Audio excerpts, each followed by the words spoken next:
స్తోత్రం ప్రభా, గొప్ప దేవ, మహోన్నతుడా, మీ ఘననామానికి వందనాలు తండ్రి.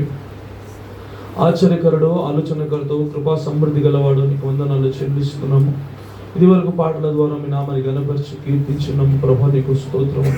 ఈ సమయంలో యెషయా గ్రంథమును ఉత్తర ప్రత్యుత్తరముగా చదవబోతున్నాము. మీ కృప దయచేయండి. మీ సన్నిధిని మధ్యలో కుమ్మరింపచేయమని, మమ్మల్ని ఆత్మాభిషేకముతో నడిపింపచేయమని ప్రార్థిస్తున్నాము. మీరే మహిమ ఘనత ప్రభావాలు పొందమని యేసు నామమున ప్రార్థిస్తున్నాము తండ్రి, ఆమేన్. హల్లెలూయా.